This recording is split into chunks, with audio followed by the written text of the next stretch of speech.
नमस्कार, मैं हूं Manoj Saini. ID mid session में आपका स्वागत है। 5 बड़ी खबरों को लेकर एक बार फिर आपसे मुखातिब है और इन 5 बड़ी खबरों में दिखाएंगे प्रदेश की वो खबर जो राजनीतिक सियासत में दिन भर से चर्चा में बनी हुई है। साथ ही हम ये भी दिखाएंगे कि कौन सी वो दिलचस्प खबर है जिसे देखकर आपको आश्चर्य भी हो जाएगा। कुछ खबर के लिए आपको छत्तीसगढ़ भी लेकर चलेंगे, लेकिन चलिए शुरुआत करते हैं और समझते हैं आज की कौन सी है 5 बड़ी खबरें। विस्तार पर नजर। देश से बैर, चीन की नहीं खैर। हैरान करता हुनर। ऑस्ट्रेलिया के बाद एमपी में अजूबा।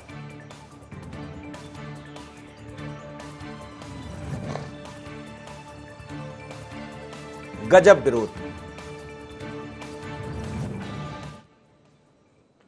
तो मध्य प्रदेश की सबसे पहली खबर है, मंत्रिमंडल विस्तार को लेकर एक बार फिर कवायद तेज देखने को मिल रही है और कई दिनों से चर्चा का विषय बना हुआ मंत्रिमंडल विस्तार आखिर होगा कब, इसको लेकर सवाल भी है और कांग्रेस इस इंतजार में भी है कि आखिर कब मंत्रिमंडल का विस्तार होगा और बिल्ली के भाग्य से कुछ छीका टूटेगा। लेकिन इस बीच मुख्यमंत्री शिवराज सिंह चौहान तिरुपति दर्शन करने पहुंचे हैं। भगवान के बालाजी के उन्होंने दर्शन किए हैं और ऐसा कहा जा रहा है कि दर्शन के उपरांत जब वो लौटेंगे तो दिल्ली जाएंगे और दिल्ली जाने से हो सकता है कि एक अच्छी खबर लेकर वो आए। लेकिन उससे पहले लगातार तारीख पर तारीख बढ़ती हुई दिखाई दे रही है। उस तारीख के कारण अब कांग्रेस सवाल खड़े कर रही है। तिरुपति पहुंचे हैं शिवराज सिंह चौहान, उन्होंने दर्शन किए भगवान के और दर्शन करने के साथ ही उन्होंने ये भी भगवान से प्रार्थना की होगी कि मंत्रिमंडल का जब विस्तार हो तो कम से कम कहीं कोई विवाद के सुर देखने को नहीं मिले, क्योंकि कांग्रेस तो इस इंतजार में बैठी है कि कहीं कुछ हो जाए तो हम कुछ करें। और जो चर्चाएं आ रही है कि एक बार फिर वो दिल्ली जाएंगे, जैसे ही जब लौटेंगे तिरुपति से, आज लौटाएंगे शाम तक, और उसके बाद वो दिल्ली के लिए रवाना होंगे। हालांकि इस बीच उनको दिल्ली जाकर छत्तीसगढ़ की वर्चुअल रैली को भी संबोधित करना है। ये वो तस्वीरें हैं जो 2 दिन से सामने आ रही। शिवराज सिंह चौहान मुख्यमंत्री पहुंचे हैं तिरुपति दर्शन करने, वहां उन्होंने अलग अलग मंदिरों में दर्शन किए हैं। दर्शन के बाद संभावना ये जताई जा रही कि जरूर इस वर्ष ये प्रार्थना की होगी। हालांकि उन्होंने मोदी की तारीफ की और ये भी कहा कि भगवान सब अच्छा करें प्रदेश में, लेकिन क्या मंत्रिमंडल विस्तार में भी कुछ अच्छा करेंगे? पर अब कांग्रेस की क्यों नजर है, जरा सुनते हैं पीसी शर्मा को। और जिस समय भी ये मंत्रिमंडल का गठन होगा, अभी राज्यपाल जी बीमार हैं और धीरे धीरे स्वस्थ हो रहे हैं, शुभकामनाएं हमारी कि जल्दी स्वस्थ हो, लेकिन वो अभी स्वस्थ हुए नहीं हैं। पर एक कार्यवाहक राज्यपाल बनाकर मंत्रिमंडल गठन की सोच जरूर है, लेकिन ये मान के चलिए कि मंत्रिमंडल का गठन होते ही आप देखेंगे कि एक विद्रोह भारतीय जनता पार्टी में पैदा होगा। चलिए, तो पीसी शर्मा कह रहे हैं कि मंत्रिमंडल का गठन होते ही वहां विरोध के सुर दिखेंगे और हमारी नजर है उस पर। निश्चित है, पहले दिन से ये लग रहा है कि मंत्रिमंडल का विस्तार होगा तो कहीं से कुछ बातें निकल कर आएगी और शायद यही वजह भी बन रहा है कि अभी तक विस्तार नहीं हो सका है। संदीप मेरे साथ जुड़ रहे हैं। संदीप, क्या कहेंगे? मंत्रिमंडल विस्तार को लेकर एक बार फिर चर्चा है कि शिवराज जी जब लौटेंगे तिरुपति से दर्शन करके तो दिल्ली जाएंगे और शायद कुछ अच्छी खबर लेकर लौटे। हालांकि ये सब कयास है, कवायद है, पर इस बीच खबरें ये भी समझ आ रही है, जैसा पीसी शर्मा कह रहे हैं कि नजर है मंत्रिमंडल विस्तार पर। वो तो कह भी रहे हैं कि अभी इतना विवाद है कि जल्दी नहीं होगा मंत्रिमंडल का विस्तार। अब बिल्कुल लाजमी सी बात है, जिस तरह से यहाँ पर पूर्व मंत्री पीसी शर्मा ने आरोप लगाए हैं और एक तरह से कहीं न कहीं उन्होंने चुटकी ली है कि मंत्रिमंडल विस्तार होने के बाद विरोध देखने को मिलेगा। विरोध तो मंत्रिमंडल के पहले ही सबसे बड़ा है, जिसके कारण मंत्रिमंडल का विस्तार नहीं हो रहा। जिस तरह से भारतीय जनता पार्टी आपसी कलह से लगातार जूझ रही है, जो पूर्व 22 विधायक आए हैं सिंधिया समर्थक, उसके कारण कहीं न कहीं बीजेपी का बैलेंस बिगड़ा है और वो लगातार अंदर ही अंदर जो अंतर कलह है, अंतर द्वंद लगातार चल रहा है भाजपा में, उसके कारण कहीं न कहीं मंत्रिमंडल विस्तार में देरी हो रही है। फिलहाल जिस तरह से अभी कही गए, मुख्यमंत्री शिवराज सिंह चौहान ने कहा था कि मंत्रिमंडल का विस्तार हो जाएगा, अचानक वो ईश्वर की शरण में चले गए, तिरुपति बालाजी चले गए। उसके बाद फिर से कयास लगाए जाने लगे कि एक बार फिर वहां से सीधे दिल्ली जाएंगे, वहां से फिर तारीख तय होगी, लिस्ट फाइनल होगी। तो ये सारी कहीं न कहीं ख्याली पुलाव साबित हो रहे हैं। और अब आगे दिलचस्प यही है है कि आगे आखिर होगा क्या। कहीं ना कहीं कांग्रेस पार्टी जिस तरह से बोल रही कि ये मंत्री जब तक चुनाव नहीं हो जाएगा तब तक भारतीय जनता पार्टी मंत्रिमंडल का विस्तार नहीं करने वाली है। आज बीडी शर्मा से आप लोग की बात हो रही थी, तो क्या मंत्रिमंडल को लेकर कोई सवाल किया आप लोगों ने?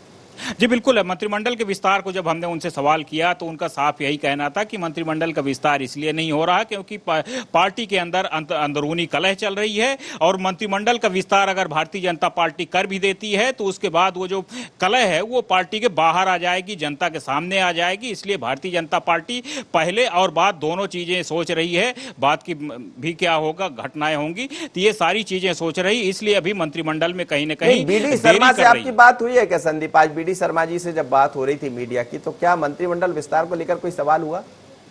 जी मंत्रिमंडल को लेकर के सवाल हुआ, और इसी बात पर उन्होंने कहा कि मंत्रिमंडल का विस्तार ही इसीलिए नहीं हो रहा क्योंकि अभी विवाद चल रहा है, फिर बाद में फिर से विवाद होना है। मैं बीडी शर्मा की बात कर रहा हूं संदीप। अच्छा, बीडी शर्मा जी की बात हो रही है। बीडी शर्मा तो जहां मंत्रिमंडल की बात आई तो मंत्रिमंडल में सीधे उन्होंने कहा कि ये मुख्यमंत्री के क्षेत्राधिकार का मामला है और जल्द ही यहां पर मंत्रिमंडल का विस्तार होते देखेंगे लोग। तो ये करीब 4-5 दिन से यही सिलसिला चल रहा है। मुख्यमंत्री से बात करें या बीडी शर्मा से बात करें, और लगातार यही जवाब मिल रहा है कि मंत्रिमंडल का विस्तार तत्काल हो जाएगा, जल्द हो जाएगा, लेकिन कब होगा ये इस बात का कोई खुलासा नहीं कर रहा है। दिल्ली जाने की जो बात कही जा रही, शिवराज जी दिल्ली जाएंगे, वहां जाकर चर्चा करेंगे, हालांकि उनको वहां से छत्तीसगढ़ की वर्चुअल रैली को भी संबोधित करना है, लेकिन क्या ये मान लिया जाए कि जब दिल्ली से लौटेंगे तो कुछ अच्छी खबर लाएंगे या फिर तारीख पर तारीख दिखाई देगी?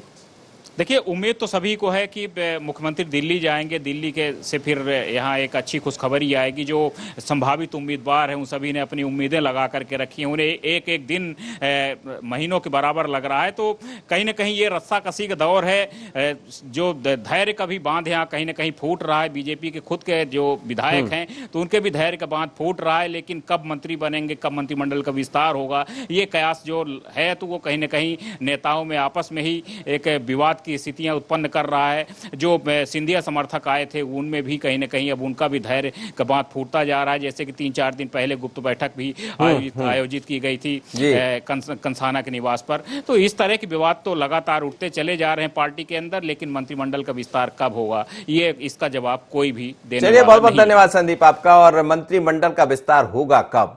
दरअसल कई बार तारीख आती है और मुख्यमंत्री ने जब ये कह दिया कि जल्द होगा, मैं दिल्ली जा रहा हूं, पर वो दिल्ली तो नहीं गए। उनको लगा कि दिल्ली जाएंगे तो ठीक नहीं, पहले बाबा से आशीर्वाद ले लिया जाए, बालाजी से। वो आशीर्वाद लेने पहुंच गए, क्योंकि कांग्रेस की नजर तो है, बीजेपी की नजर भी है कि विस्तार के बाद होगा क्या, और हमारी नजर भी है कि विस्तार के बाद होगा क्या, क्योंकि विस्तार हो जाएगा, सब कुछ हो जाएगा, पर जो दिखाई देगा, जो लोग उम्मीद लगाकर बैठे, यदि उनको मंत्री पद नहीं मिलता है तो वो क्या करेंगे? खैर, कांग्रेस की बात नहीं है, बीजेपी की है। यहां विरोध करना बड़ा महंगा पड़ता है। अगली खबर की तरफ हम बढ़ेंगे, और ये खबर कुछ अलग है। दरअसल चाइना को लेकर इस समय चर्चा चल रही है, कई तरह के सवाल खड़े हो रहे हैं कि चाइना का माल यहां रोका जाए, नहीं बेचा जाए। लेकिन अब खबरें आ रही है कि चीनी की जो कंपनी है इको ग्रीन को झटका लगा है। चीनी कंपनी इको ग्रीन को मध्य प्रदेश से बाहर किया जाएगा। आपको बता दें कि कंपनी के पास 16 नगरीय निकाय में कचरा कलेक्शन का ठेका है। एमपी में 254 करोड़ रुपए के टेंडर लेकर कंपनी काम कर रही है। सरकार एग्रीमेंट की शर्तों के तहत पूरे मामले में कार्रवाई करेगी, ऐसा कहना है। लेकिन चीनी कंपनी इको ग्रीन को झटका लगा है। अब वो यहां से कचरे नहीं उठा पाएगी और उसको वापस करने का काम मध्य प्रदेश की सरकार करेगी। मन बना भी लिया है। मेरे साथ शोएब जुड़ रहे हैं, शोएब से बात करते हैं। शोएब, 254 करोड़ का ठेका है, और ये ठेका ऐसा कहा जा रहा है कि अब इस पर ग्रहण लगने वाला है, झटका लगेगा चीनी कंपनी को।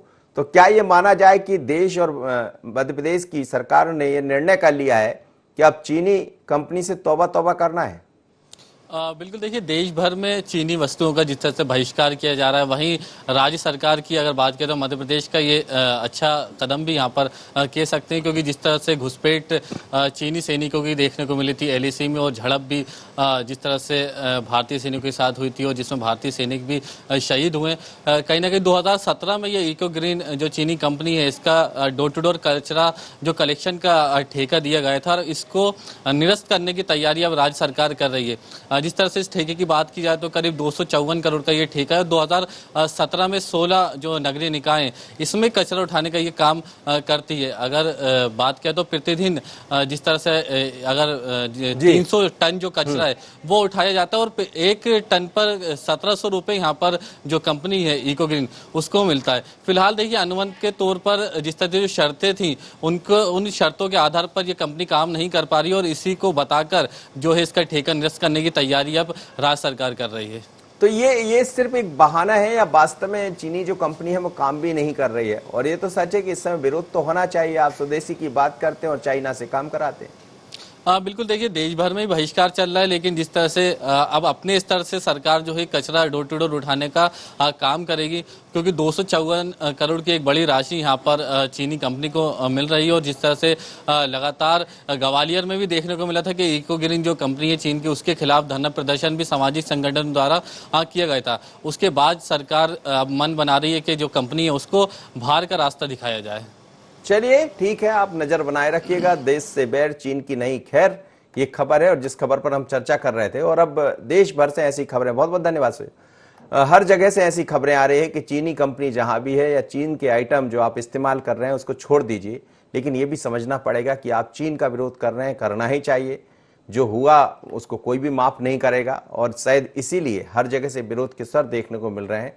पर हम सबको भी यह निर्णय लेना पड़ेगा कि चीनी सामान को हम तिलांजलि दे दें और ये बताएं, यदि हम बॉर्डर पर जाकर मजबूरी है जो भी है नहीं लड़ पा रहे तो कम से कम अपना विरोध तो दिखाएं। और यदि बाजार आपने रोक दिया, अर्थव्यवस्था कमजोर कर दी, तो चीन तो अपने आप कमजोर हो जाएगा।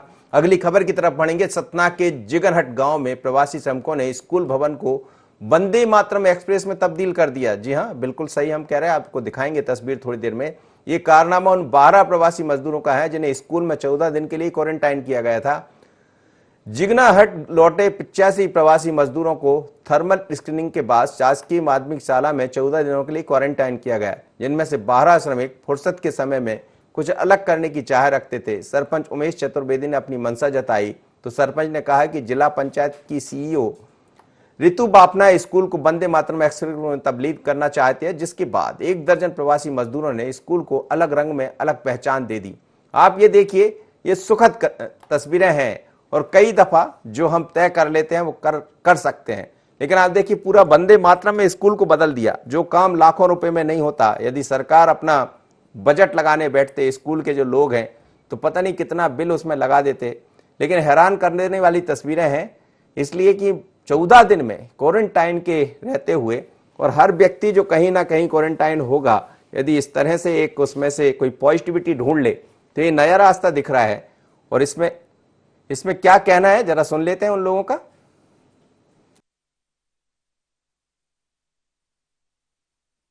जो श्रमिक थे मुंबई गए थे और यहाँ आए और 14 दिन का उनका क्वारंटाइन था।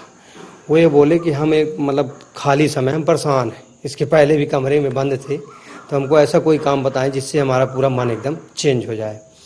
तो हम बोले कि मैं सीओ मैडम ने जो दी हैं तो उसको अगर बनाना चाहें वंदे भारत एक्सप्रेस तो वो करिए।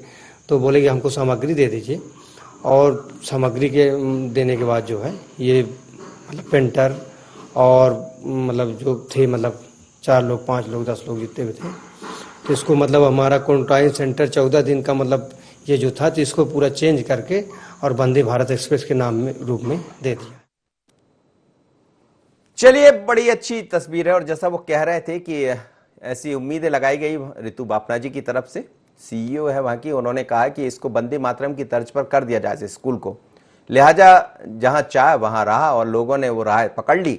और 14 जो लोग मजदूर थे वो 14 दिन के क्वारंटाइन पर थे, पर उन्होंने कर दिया स्कूल को वंदे मातरम में तब्दील। कैलाश जुड़ रहे हैं हमारे संवाददाता सतना से, उनसे बात कर लेते हैं। कैलाश, ये बड़ी अच्छी तस्वीरें हैं और जहां जहां लोग क्वारंटाइन है, यदि वो इस तरह से इसको पॉजिटिव रूप में ले लें तो हमें लगता है तस्वीर बदल जाएगी और क्वारंटाइन में रहने वाले लोग संक्रमित होने से तो बच ही जाएंगे, पर एक नई पहल देखने को मिलेगी देश भर में। हमें लगता है जो कर दिखाया सतना में वो और भी लोग देखेंगे और इससे जरूर मिसाल बनेगा। जी सर, आपने जो बात कही अभी, जहां चाह है वहां राह है, ये सही बात है कि ये जिस तरीके से जिगना के स्कूल का प्रवासी मजदूरों ने कायाकल्प किया, निश्चय ही सतना जिला नहीं, ये पूरे प्रदेश के लिए एक नई तस्वीर साबित होगी। मैं आपको ये बताना चाहूंगा कि अभी लॉकडाउन के चलते प्रवासी मजदूर जो है इस गांव के 85 श्रमिक गए थे बाहर।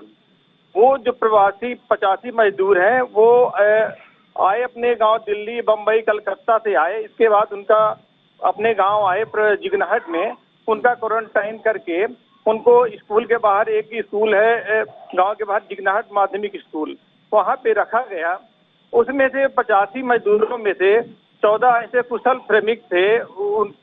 ऐसा लगा कि मतलब उनमें कुछ हुनर है। उनने अपनी बात गांव के सरपंच उमेश चतुर्वेदी जी से कहा। उनने अपनी मंशा जाहिर करते हुए जिला पंचायत जो सीईओ है रिजू बापना जी, उनसे अपनी मंशा जाहिर की। तो उनने जिला प्रशासन ने तुरंत एक्टिव होते हुए, अच्छी पहल को देखते हुए, क्योंकि ये जिले में एक अनूठी पहल थी, उनने तुरंत ही इसको सहमति देते हुए एक अभियान चलाया और गांव आके उनको जो सुविधा मिलनी चाहिए, पेंट सामान जो सामग्री है उसमें से उपलब्ध करा के, उनमें से एक कुशल कारीगर था कृष्णा चौधरी, उनको दिया। तो उन 12 मजदूरों ने पूरा मिलके ये कारनामा किया, जो निश्चय ही एक अच्छी पहल है, सतना जिले के लिए अच्छी पहल है। वो स्कूल आज वंदे भारत एक्सप्रेस के नाम से जाना जा रहा है। लेकिन कैलाश, जो आप देख रहे हैं, आप जो दिखा रहे हैं, जो तस्वीरें हैं, बड़ी अच्छी तस्वीरें हैं, लेकिन सवाल ये है कि पहले स्कूल की स्थितियां कैसी थी? क्या स्कूल उस तरह से नहीं था? आज बड़ा खूबसूरत दिखाई दे रहा है, जो हम दिखा रहे हैं, दर्शक भी देख रहे होंगे।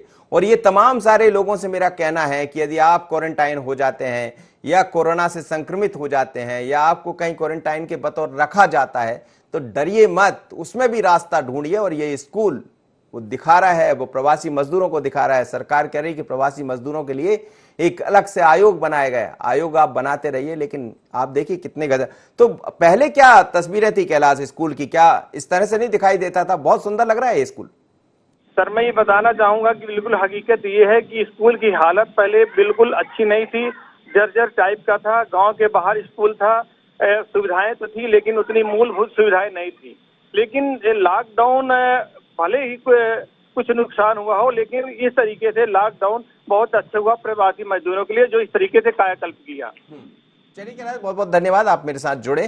तो कई दफा कुछ चीजें आप यदि नेगेटिविटी में भी पॉजिटिविटी ढूंढ लें तो जिंदगी बहुत आसान हो जाती है। और ये उसका उदाहरण है, ये स्कूल जो वंदे मातरम स्कूल बन गया। सतना का एक स्कूल है जहां 12 प्रवासी मजदूरों को रोका गया था। उनसे जब ये कहा गया कि इस स्कूल को आप वंदे मातरम स्कूल में तब्दील कर दीजिए, तो कुछ कलाकार थे, कुछ पेंटर थे। हुनर तो किसी के पास भी हो सकता है, सिर्फ हुनर दिखाने के लिए उसको एक मंच की जरूरत होती है। उनको मंच मिल गया, 12 दिन उनको निकालने भी थे, अपने 14 दिन, दोनों काम हो गए। लेकिन इस तस्वीर से तमाम सारे लोग शायद शिक्षा लेंगे।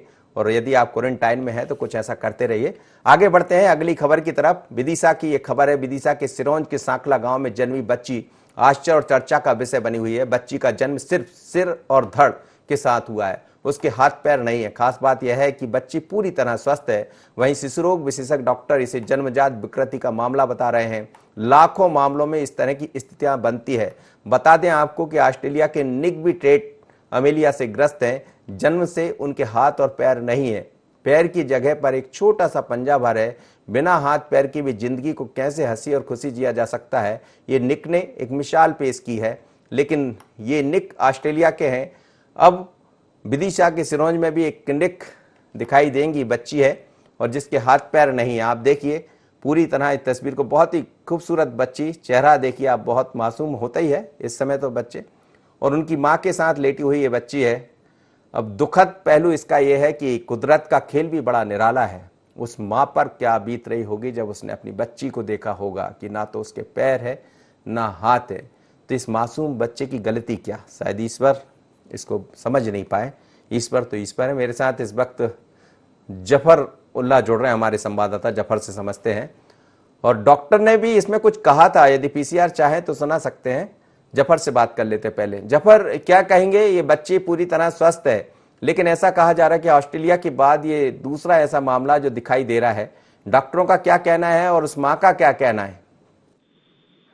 बिल्कुल मनोज जी, ये सिरोंज से 33 किलोमीटर गांव है, दीपनखेले थाने के अंतर्गत एक साकलोन गांव आता है, जहां पर एक बच्ची ने जन्म दिया है, जो एक अजूबा है। बताया कि पूर्व में ऑस्ट्रेलिया के अंदर एक ऐसा ही बच्चा पैदा हुआ था, उसके बाद एमपी के सिरोंज में ये बच्चा पैदा हुआ है, जहां पर उसने अपने घर पे ही जन्म दिया है। तो स्वास्थ्य विभाग अधिकारी की एक बड़ी लापरवाही है कि अभी तक स्वास्थ्य विभाग अधिकारी की टीम वहां पर उस बच्चे को देखने नहीं पहुंची, ना तो उनको सिरोंज हॉस्पिटल लाया गया है।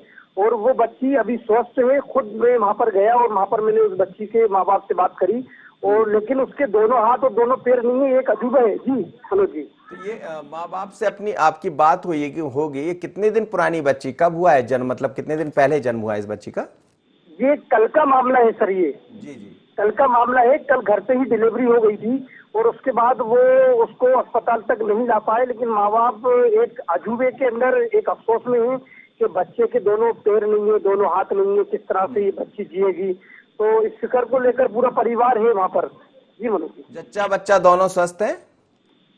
हाँ, माँ भी स्वस्थ है और बच्चा भी स्वस्थ है, लेकिन डॉक्टर राहुल जो है यहाँ के जो प्रभारी अस्पताल, हमारी उनसे बातचीत हुई तो उन्होंने बताया कि मेरे जीवन में तो ये पूरा पहला मामला आया है ऐसा कि इस तरह से बच्ची है, और कहने लगे ये कुछ बीमारी, उन्होंने बताया था कि ये कुछ बीमारी की वजह से इस तरह से बच्चे पैदा हो जाता है, और इसका कोई इलाज वगैरह तो नहीं है, लेकिन हम उस बच्ची को लाएंगे और उसको देखेंगे कोई ऐसी प्रॉब्लम तो नहीं है उसके चेकअप कराया जाएगा, उसके बाद उसको भोपाल रेफर किया जाएगा। चलिए जफर, धन्यवाद आपका। लेकिन ये खबर सिरोंज के पास एक गांव की है जहां बच्ची के दोनों हाथ भी नहीं है, पैर भी नहीं है।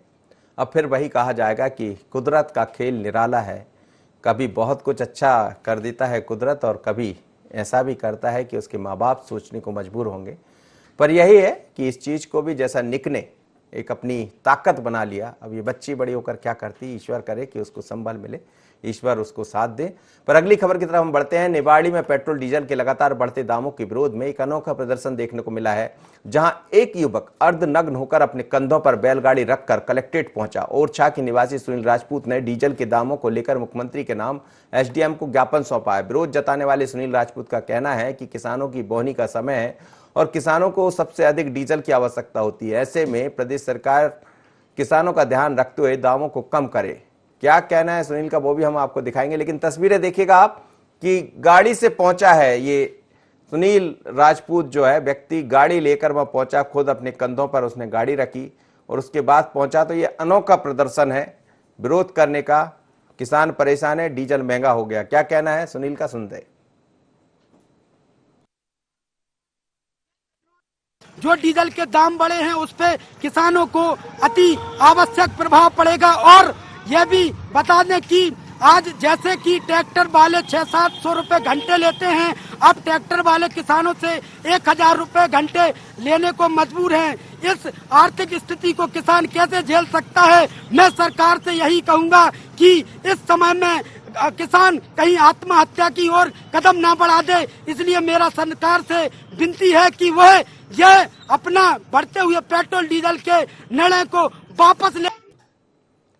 चलिए, तो ये विरोध है और गुस्सा भी है उस किसान का जिसको डीजल की रोज जरूरत पड़ेगी, इंजन चलाने के लिए जरूरत पड़ेगी, खेती के लिए, ट्रैक्टर चलाने के लिए, लेकिन ऐसे दाम बढ़ेंगे तो परेशान होगा। इस वक्त हमारे साथ रफत जोड़ रहे हैं हमारे संवाददाता। रफत, क्या कहेंगे, ये किस तरह का विरोध देखने को मिला और क्या सुनील राजपूत ने अकेला किया या सभी लोगों में आक्रोश है?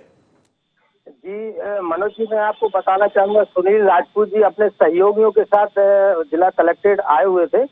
निवाड़ी कलेक्ट्रेट पहुंचे, जहां पे उन्होंने एसडीएम को ज्ञापन भी दिया है और इन्होंने जो विरोध जताने का जो तरीका था वो बैलगाड़ी को इन्होंने अपना आधार बनाया है और बैलगाड़ी से पूरे नगर में इन्होंने बैलगाड़ी अपने कांधों पर रखकर पूरे निवाड़ी शहर में घूमकर जो विरोध प्रदर्शन किया है और जिला मुख्यालय पर पहुंचकर एसडीएम को ज्ञापन भी दिया है। सुनील राजपूत जी का साफ तौर पर कहना था कि किसानों की जो बोनी का समय है, अब क्योंकि किसान है, किसानों की बोनी का समय ग्रामीण अंचलों में खेती आने वाली है और उसमें बोनी जो होना है, किसानों को कहीं ना कहीं डीजल की जरूरत जरूर पड़ेगी और दाम बड़े महंगे होंगे। बहुत बहुत धन्यवाद मेरे साथ आपको जोड़ने का। लेकिन मध्य प्रदेश से ऐसी तमाम सारी खबरों को लेकर होते हैं और ये किसान है, इस किसान की दुरावस्था को भी समझ सकते हैं। जब डीजल इतना महंगा हो जाएगा तो हो सकता है कि सरकार की आंखें खुल जाए, केंद्र सरकार की, और इसमें कुछ तब्दीली कर दे, क्योंकि कांग्रेस भी इसको मुद्दा बना रही है। मिड सेशन में इसी तरह की 5 बड़ी खबरों के साथ आपसे मिलते हैं, रूबरू होते हैं और दिखाते हैं कि मध्य प्रदेश में क्या चल रहा है। कुल दिलचस्प खबरें भी होती है, जैसा कि हम ये गाड़ी वाली खबर आपको दिखा रहे थे। अगली बार फिर मुलाकात होगी मिड सेशन में। मुझे दीजिए इजाजत, बने रहिए i24 पर। है।